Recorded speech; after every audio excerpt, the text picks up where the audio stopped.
Hey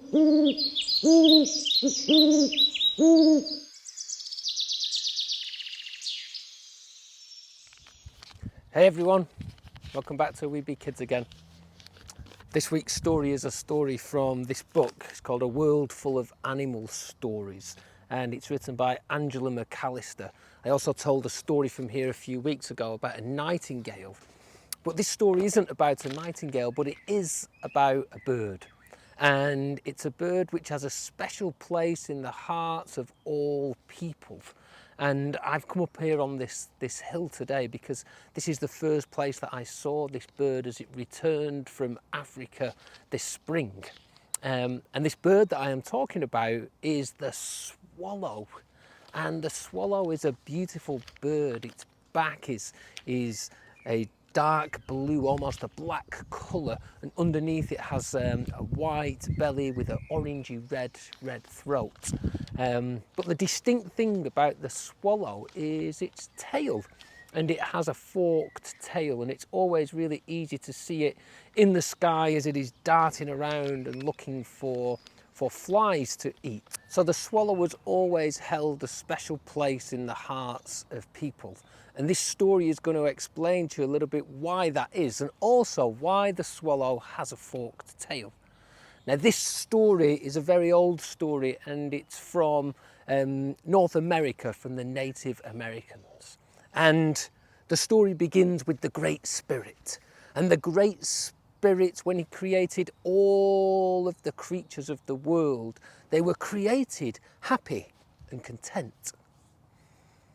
But one day the Great Spirit heard on the wind that the animals were no longer happy and they had been complaining. So the Great Spirit called a meeting of all the animals together. And he said to all the animals, "Is it true that you're not happy? I hear that you have been complaining even though I made you content." And the animals said, "Yes, it is true. We are not happy. We are not happy." So he said, "Well, tell me what is your problems and I will see if I can help." So first the bear stood up, and the bear said, "I am tired of hunting. It is wearing me out." And the Great Spirit nodded his head. And then the squirrel stood up, and the squirrel said, "I am tired of living in the tops of nests. It is so difficult to get up there. The wind blows and it throws my dray through the trees. I am tired of living in the tops of trees." The Great Spirit rubbed his chin. And then the blackbird spoke and said, "I am tired of building nests. I am tired of building nests. It is so much hard work. I don't want to build nests anymore." And the Great Spirit rubbed his chin. And then last to speak was the human. And the human stood up, and the human said, "It is not fair, for Snake is hunting me, and Snake always wants my blood. I cannot give my blood to Snake any longer." And the Great Spirit rubbed his chin. He said, "Well, why should I help you, human?" The human said, "Well, I was the first creature that you made. You should help me first." The Great Spirit said, "Yes, you are right. You are the first creature that I made. And for that, I will help you first. But Snake has to eat. We must find another creature that can give blood to Snake. Would you agree?" And the human agreed and said, yes, I agree. He said, "Then we need help from Mosquito." So he called Mosquito, and he said to Mosquito, "You must fly the length and breadth of the whole of the world, tasting the blood of every single creature. And in 1 year and 1 day, return here, and we will find out which blood belongs to Snake." And the human agreed, and Snake agreed, and Mosquito agreed. And Mosquito headed off around the world. And all the animals went back to where they lived, and life carried on. But 1 year and 1 day later, Mosquito returned. And as Mosquito was returning, Swallow saw Mosquito returning, and Swallow flew over and said, "Welcome back, Mosquito, welcome back. It is so great to see you again. Did you find out which blood is the best for snake?" And Mosquito nodded its head, said, "Oh yes, I found out which is the best blood for snake.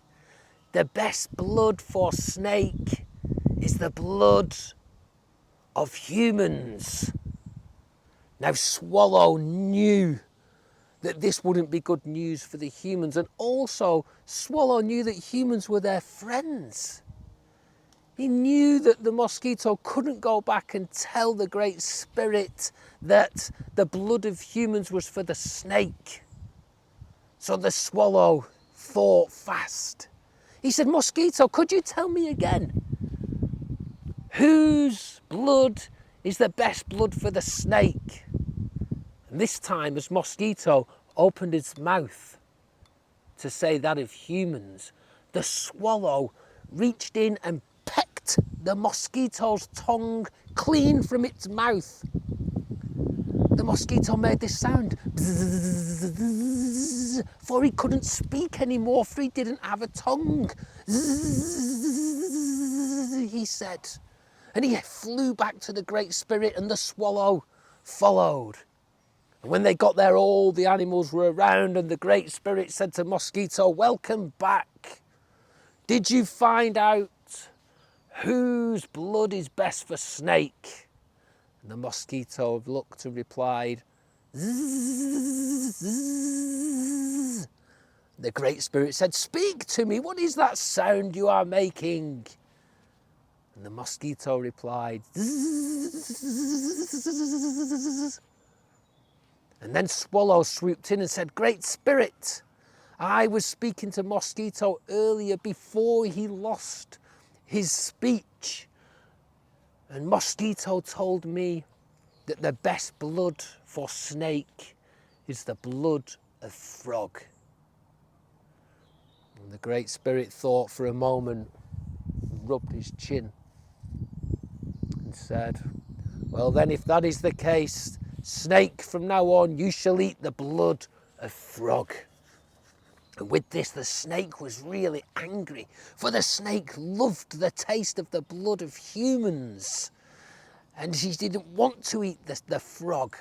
And the snake coiled around and went over to Mosquito and asked Mosquito, but all Mosquito could do in that moment, and still to this day, was bzzz, bzzz. And the Swallow swooped down.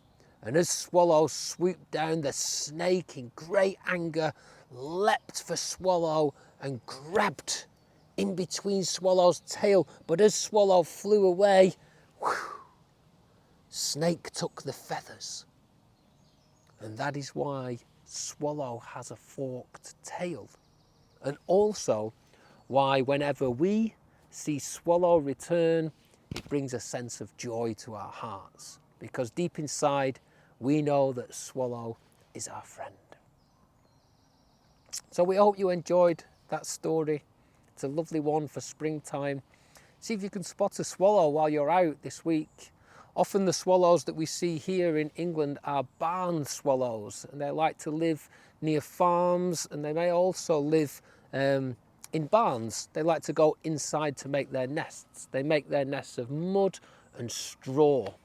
But sadly, swallows, like a lot of birds in this country, they're in decline.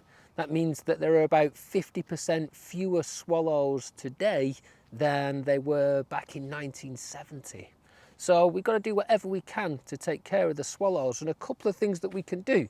If you have a shed or a garage, in early spring, you can just leave your door open. It might create a space for the swallow to go in and make a nest. But swallows rely entirely on flying insects for food. So in an earlier resource that we did on We Be Kids, we spoke about making micro ponds, because micro ponds will attract flies and fly larvae. So make a little micro pond and send more flying insects into the world, and that as well will also help the swallows. Okay, thanks for stopping by. See you again next time. Bye.